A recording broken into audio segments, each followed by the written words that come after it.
네.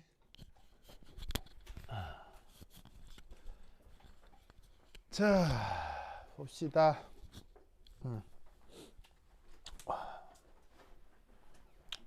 아이고.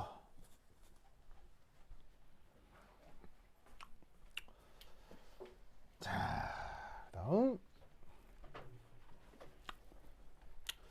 1, 2, 3, 4, 5.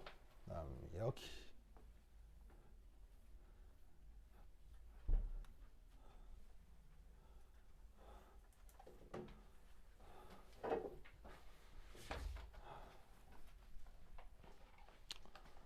아이고.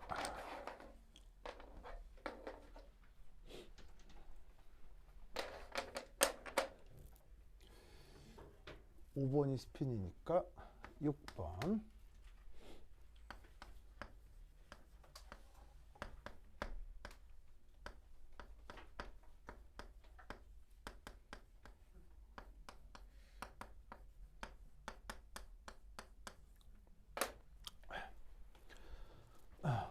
자, 파울리's exclusion principle이라고 하는데, 파울리는 사람 이름이고요. 프린시플은 뭐 원리 이거는 거니까 여기에는 이제 exclusion이라는 말만 알면 되겠네요. 이 말을 우리말로 어떻게 번역하죠?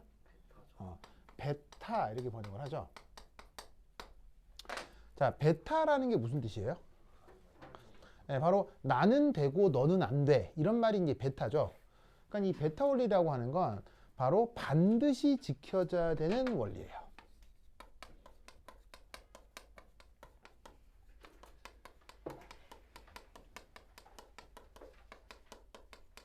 자, 다전자, 원자, 전자 배치에서 반드시 단 하나의 예외도 없어요. 무조건 지켜져야 돼요. 반드시 지켜져야 하는 원리입니다. 그걸 이제 파울리라는 사람이 수학적으로 막 증명을 했거든요. 그래서 그걸 파울리 베타 원리라고 하는데, 자, 얘는 이제 조금 더 자세히 보자면 파울리 베타 원리가 있고 파울리 원리가 있거든요. 그래서 파울리라는 사람은 파울리 원리를 이제 주장했고, 그걸 이제 오비탈 전자 배치에 적용을 하다 보면 파울리 베타 원리가 되는 거예요. 그래서 그것과 관련된 이제 수학적인 원리도 뭐 있습니다만, 뭐 그것까지 다 할 수는 없고, 그래서 이제 우리가 써먹을 만한 걸로 이제 내용을 좀 표현하면 이렇게 되는 거예요.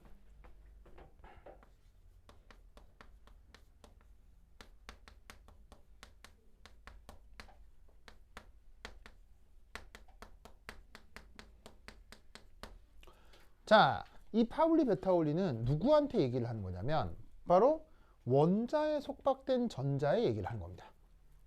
그럼 이 말은 자유전자는 파울리 베타 원리가 적용될까요, 안 될까요? 안 됩니다. 알겠어요? 자유전자는 파울리 베타 원리가 적용되지 않아요. 철저하게 어떤 전자가 어떤 원자에게 매여 있을 때만 파울리 베타 원리가 적용됩니다. 자, 그래서 원자에 속박된 모든 전자는 그것의 N, L, ML, MS. 자, 저렇게 양자수들이 있는데 N은 무슨 양자수? 주. L은 가군동락 양자수. ML은 자기 양자수. MS는 저기에는 스핀 자기 양자수. 아시겠죠? 요 전자는 그것의 요 양자수 셋, 이렇게 한 묶음을 세트라고 하죠. 그 양자수 셋이 다 달리 나타나야 됩니다. 이게 파울리 베타 원리입니다.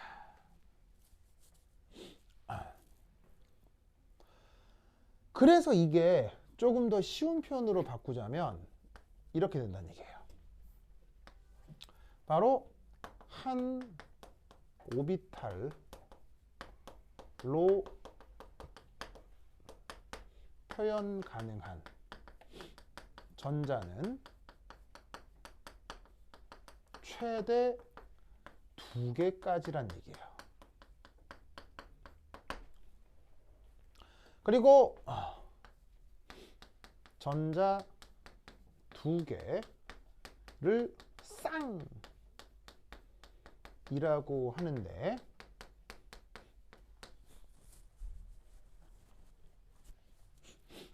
그러한 전자쌍에서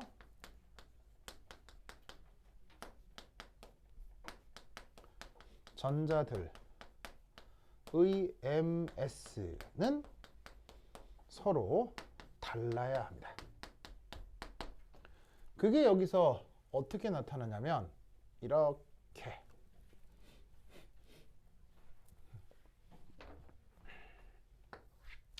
예를 들어 ES 오비탈을 한번 생각해 보겠습니다. 자, ES 오비탈이라고 이렇게 표기를 할 수 있고요. 그 다음에 여기 이렇게 ES 오비탈에 에너지 준위를 이렇게 짝대기로 표현해 보자. 그럼 이때 여기에 이 ES 오비탈로 표현될 수 있는 최대 전자 개수가 2. 그래서 이렇게 쓴 게 그 오비탈에 배치된 전자 개수를 이렇게 표기를 한 건데, 그게 지금처럼 저렇게 두 개가 들어간다면 그 두 개의 전자를 이런 식으로 표현을 해야 된다, 이런 얘기예요. 그러면 이런 식으로 표현한다 라고 했을 때 이 두 전자 각각의 아까 언급한 이 양자수 셋을 한번 표현해 보자고요. 자, 그러면 이 전자 요거 주형자수 얼마예요? 주형자수 2죠. 2. 그 다음 각운동량 양자수 얼마예요? S니까 0. 그럼 각운동량 양자수 0이니까 자기 양자수는 얼마예요? 또 0. 그런데 스핀 방향이 위로 표현되어 있지. 그러면 상대적으로 플러스 2분의 1이라고 할 때 이놈은 어떻게 표현된다? 이놈은 어쨌건 얘도 주양자수는 뭐야? 2. 각운동량 양자수 0. 자기 양자수 0인데 얘하고 얘 방향이 같아 달라. 다르니까 얘를 플러스 2분의 1이라 할 때 얘는 마이너스 2분의 1이 된다, 이런 말이지. 알겠죠? 그러면 뭐 어떤 양자수는 같을 수 있지만 그 전체를 표현하는 양자수 셋은 달리 나타나게 돼 있다, 이런 말이에요. 무슨 말 알겠죠? 그러면 이때 전자가 가질 수 있는 스핀 방향이 무조건 몇 가지밖에 없다고 했어요. 오직 두 가지 방향이라고 했죠. 그렇다면 저 양자수 셋이 달라지기 위해서는 한 오비탈에 채워질 수 있는 전자가 최대 2개까지밖에 안 된다, 이런 말이에요. 그래서 그거를 표현하는 게 이거고요. 또 하나 뭐 예를 들어서 어떤 오비탈에 전자가 이렇게 채워진다거나 아니면 어떤 오비탈에 전자가 이렇게 채워지는 것, 이런 것들은 어떻게 된다는 얘기예요? 파울리 베타울리에 의해서 존재하지 않는 전자 배치가 된다, 이런 말이죠. 그걸 판단해 주는 원리가 바로 파울리의 베타 원리입니다. 아시겠죠? 그 다음 또 전자 배치에서 중요하게 다뤄질 것, 바로 푼트 룰이 되겠습니다.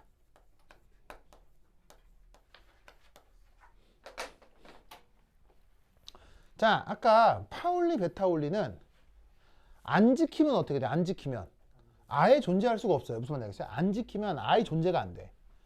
근데 이 푼트 룰은 뭐냐면요, 이거예요. 이것을 따르면 더 안정한 전자 배치가 되는 것입니다.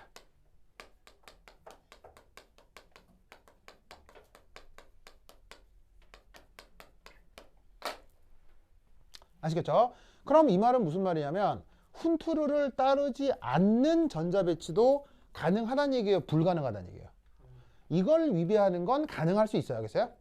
다만 이걸 따르면 더 좋을 뿐인 거지 꼭 따를 필요는 없어요. 근데 이거는 안정하고 자시고의 문제가 아니라 무조건 따라야 되는 거고. 알겠죠? 자, 그러면 푼트룰의 첫 번째, 바로 전자가 쌍을 이루는 것보다는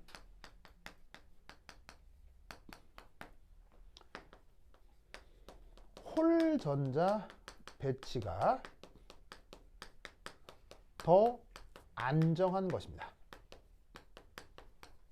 이게 훈트룰의 첫 번째 논리. 그래서 걔를 좀 살펴보면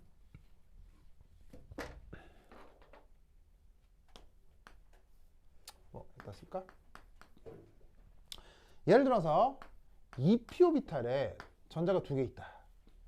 저렇게 한번 생각을 해보죠. 자, 그럼 우리가 아까 언급한 바에 의하면 2p 오비탈은 몇 가지가 있을 수 있죠? 세 가지가 있을 수 있죠. 그래서 2p 오비탈이 한 가지, 두 가지, 세 가지, 각각 2p, x, y, z 뭐 이렇게 있을 수 있는데, 여기서 전자 두 개가 채워질 수 있잖아요. 근데 아까 얘기했듯이 한 오비탈의 전자가 최대 두 개까지 채워질 수 있다고 했죠. 그러니까 이 두 개의 전자가 이렇게 전자 배치가 될 수 있어요? 되면 안 돼요? 될 수 있다 이런 말이야. 그죠? 될 수 있다. 하지만 이렇게 되기도 하지만 얘가 여기에서 이렇게 될 수도 있는 거예요? 안 되는 거예요? 이렇게 될 수도 있다는 얘기죠.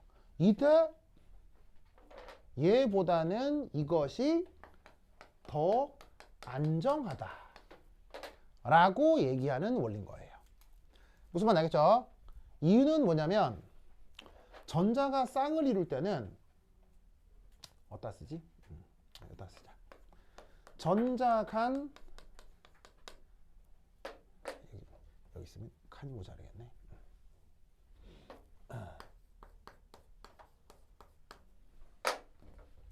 자, 이렇게 되면 전자 간 거리가 가까워서 그 둘 사이에 trọng力이 커진다. 이런 식의 설명을 만들어 붙이는 거예요. 그럼 아무래도 전자가 원자에게 잘 매여 있으려고 하는데 전자끼리 trọng力이 나타나면 그 전자가 안정한다고 할 수 있겠어요? 불리하다고 할 수 있겠어요? 불리하다고 해야 되겠죠. 그래서 저렇게 한 오비탈의 전자가 두 개까지 채워줄 수 있는 건 맞는데 그것보다는 되도록이면 전자가 혼자 채워지는 것이 더 선호된다 이런 말이죠. 아시겠죠? 자, 훈트룰은 그런데 한 가지 더 바로 홀 전자끼리 스핀의 방향 그것이 같을 때 더 안정해집니다. 그러니까 2p 오비탈에 두 개의 전자를 채우는 방식으로 이게 있을 수 있다는 얘기예요. 보이시죠? 보이시죠? 그러면 두 개의 전자를 쌍으로 있을 때보다는 홀전자로 있을 때보다는 스핀의 방향이 같게 할 때 결국 어떻게 된다는 얘기죠? 주어져 있는 전자 배치 중 이게 가장 안정하다는 얘기예요. 이걸 얘기해주는 원리가 바로 훈트룰입니다. 그러면 왜 또 전자 방향이 또 중요하냐, 이게 스핀 방향이 또 중요하냐면 이렇게 스핀 방향이 같아지면 전자 간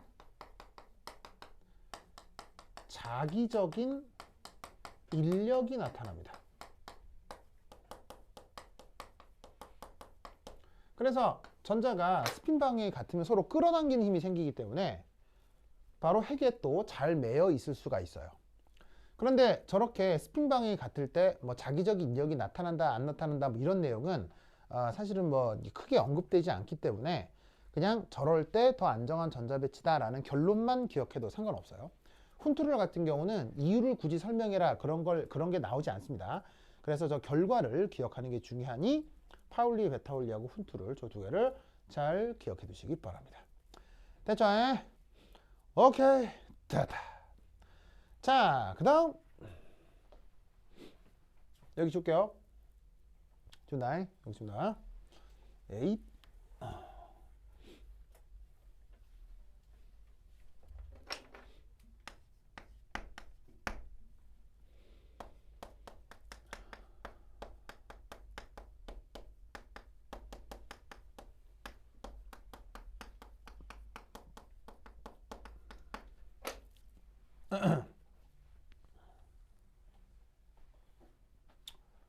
자, 이거 한번 살펴보도록 합시다. 자, 사주기라는 말은 최외곽 오비탈의 주양자 수가 4라는 뜻이고요. 전이금속이라는 말은 영어 표현으로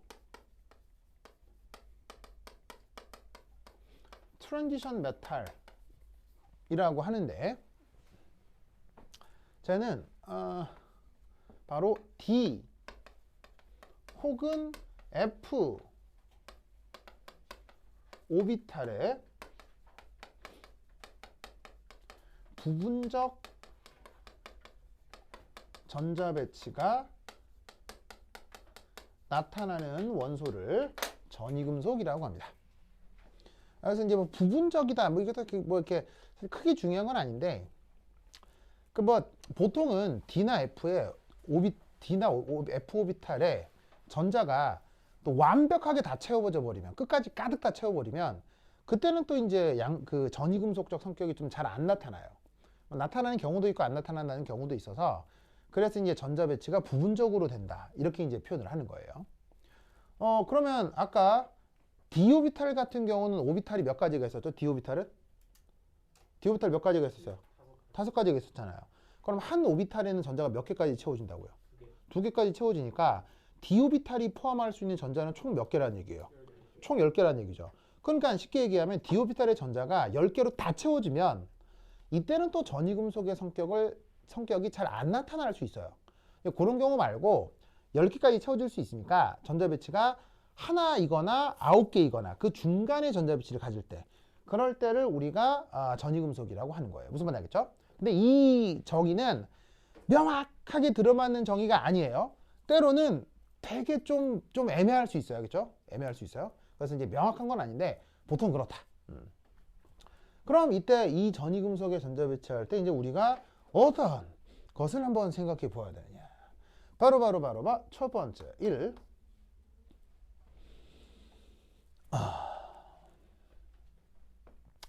3D와 4S는 에너지 준위가 매우 비슷합니다. 매우 비슷합니다. 그래서 아까 내가 다전자 원자의 오비탈 에너지 준위 그릴 때 은재가 아까 선생님 3D하고 4D 누가 더 안정하다는 거예요? 이렇게 막 물었잖아요. 근데 내가 약간 머뭇거렸죠. 왜 머뭇거렸냐면 너무 비슷해서 누가 더 안정하다 말다를 얘기하기가 실제로는 굉장히 어려워요. 알겠죠? 거의 같아요. 근데 거의 같은데 누가 계산하면 4S가 더 안정하고 누가 계산하면 3D가 더 안정, 뭐 이래요. 진짜로. 그래서 계산 방식에 따라 이 굉장히 그 숫자가 예민하게 뭐냐면 엎치락뒤치락 하기 때문에 누가 딱히 더 그냥 대놓고 누가 더 안정하다 얘기하기가 쉽지가 않아요. 왜냐하면 아까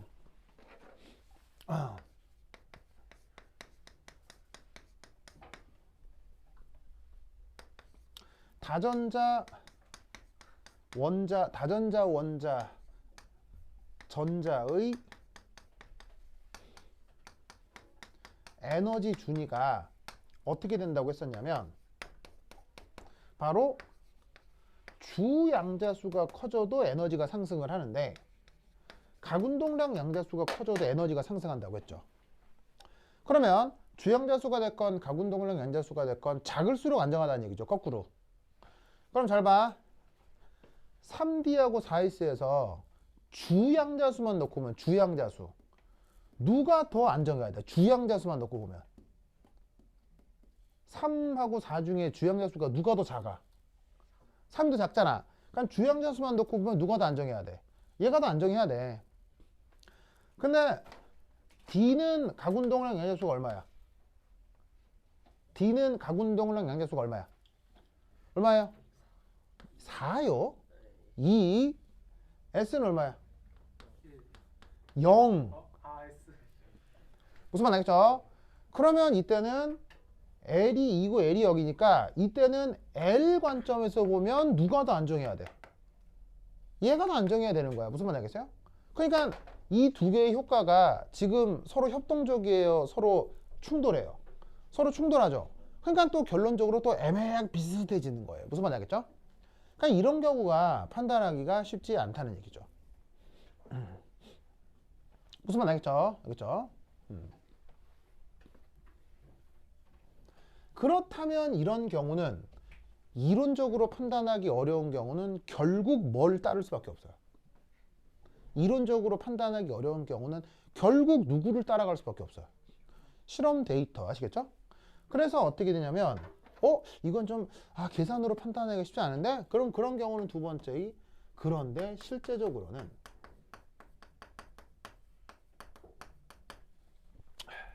3D보다 4S의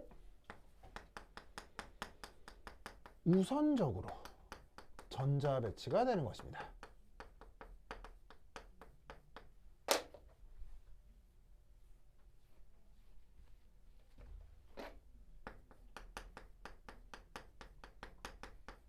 이게 그냥 실험을 하면 저렇게 되는 거예요. 그래서 이제 그걸 좀 살펴볼 텐데 자 여러분 18번 원소가 누구죠? 알곤입니다. 그러면 원자 번호가 18번이니까 전자도 몇 개가 있다는 얘기예요? 18개가 있다는 얘기죠. 그럼 그 18개 전자를 한번 차근차근 가장 안정한 것부터 그렇지 않은 순으로 배치시켜 볼 수 있을까요? 바로 원S 오비탈인 전자가 몇 개까지 들어간다고 했죠? 2개. 1S 다음 무슨 오비탈이죠? 2S. 2S에도 몇 개 들어가죠? 2개. 2S 다음 누구죠? 2P죠. 아까 이렇게 사선 원리 있죠? 싸움 원리. 그걸로 찾으면 돼요. 그럼 2S 다음 누구죠? 2P인데 2P는 전자가 최대 몇 개까지 들어가죠? 6개. 2P 다음 누구죠? 3S죠. 3S도 몇 개까지 들어가죠? 2개. 3S 다음 누구죠? 3P인데 몇 개까지 들어가죠? 6개인데 이걸 다 더하면 18개가 될 거예요. 그래서 알곤의 전자 배치는 저렇게. 아시겠죠? 이때 기억하실 거는 그래서 왼쪽으로 갈수록 더 안정한 오비탈이 되는 거고요. 오른쪽으로 갈수록 더 불안정한 오비탈을 순차적으로 나타내는 것이다. 이렇게 생각을 하면 되겠죠? 알겠죠? 자, 그럼 이때 여기에서 19번 원소는 누굴까요? 19번 원소. 그거이 바로 포타슘이 뭐 철이요? 아니, 아라 처리할 때 잘못한. 그래요? 그래요? 알겠습니다. 알루미늄을 아르곤이라고 생각했어요. 그런가요? 네. 알겠습니다. 무슨 해리포터 같잖아요. 네? 무슨 주문 같은데요? 그 스모르쿵 이렇게 하면 그거 외우는 거. 원석이요? 스웰리의 fontaine. 진짜 봐 해리포터 같잖아 지금. 알겠습니다. 그 노래가 있는데. 노래까지 역시 주문을. 아니 그 유튜브에 유명한 거 있는데. 그런가요? 그런가요? 알겠습니다. 네. 자, 어쨌건 그래서 그 다음 이제 포타슘인데 포타슘은 자 전자가 18에서 19로 몇 개 늘어났어요. 뭐 딸랑 하나 늘어났잖아. 하나 늘어났으니까 여기까지 똑같고 그 다음 하나 더 넣으면 되지. 그럼 이때 여기서 1s2 2s2 2p6 3s2 3p6 한 다음에 자 3p 다음에 전자 배치가 어떻게 되는 거야? 바로 3d 오비탈도 있고 4s 오비탈도 있는데 그 나머지 하나의 전자가 1이 들어간다는 얘기야? 아니면 1이 들어간다는 얘기야? 이쪽으로 들어간다 이런 말이지. 무슨 말 알겠죠? 알겠죠? 자, 왜 그런지는 나중에 설명해 보도록 하고 우선은 그렇다. 알겠죠? 그리고 저렇게 3D보다 4S의 전자가 먼저 들어가는 건 아까 싸움 원리로 충분히 설명이 되는 거야. 알겠죠? 그걸로 외울 수가 있는 거지. 그래서 우선은 3P 다음 4S 들어간다는 거 기억하시고요. 그 다음 20번 원소는 누구예요? 20번 원소는 누구예요? 바로 칼슘입니다. 그러면 여기서 또 전자 하나가 많아진 거니까 바로 1s2 2s2 2p6 3s2 3p6 한 다음에 직전에 4s1의 전자 배치가 됐죠? 그러면 어쨌건 3D보다는 4S의 전자 배치가 먼저 된다고 했으니까 얘를 4S2 이렇게 표기를 할 수 있죠. 자, 그리고 이때 편의상 잘 보니 요 부분이 계속 뭐 하죠? 계속 뭐 하고 있어요, 지금? 계속 반복되고 있죠. 그럼 사람들은 반복적인 걸 계속 쓰는 걸 좋아해요, 싫어해요? 매우 싫어하죠. 그래서 쟤를 이렇게 축약해서 씁니다. 바로 요렇게 축약합니다. 그리고 그렇지 않은 부분만 이렇게 표기를 해줘요. 무슨 말 알겠죠? 그러니까 이 18개까지의 전자 배치는 알곤에서의 전자 배치랑 똑같다라고 표기를 해주는 거지. 그래서 앞으로는 이런 식의 표기도 있을 수 있다라는 거. 요거 꼭 기억해 두시기 바랍니다. 무슨 말 알겠죠? 알겠죠? 오케이, 됐다. 그러면 그 다음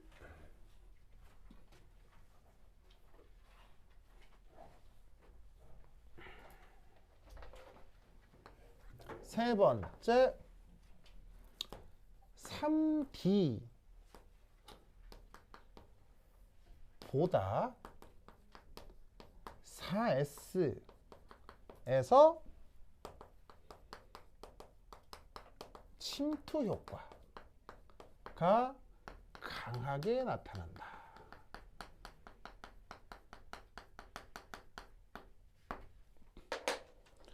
내가 침투 효과 설명한 적 있나요? 없죠? 네. 자, 침투 효과 영어로 뭐라고 한다? 침투 효과 영어로? penetration effect라고 합니다. 은지야 뭐라고요? penetration effect라고 합니다. 저 침투 효과 뭐야? 다음 시간에 보도록 하겠습니다. 다음 시간에 올 때 나한테 침투 효과 하면 된다고 얘기하면 돼. 알겠죠? 알겠죠? 은지 알겠죠? 저 내용부터 다음 시간에 얘기해 보도록 하겠습니다. 오케이, 됐다. 그럼 여기까지. 다음 시간에 만나요. 안녕. 시마이 데스.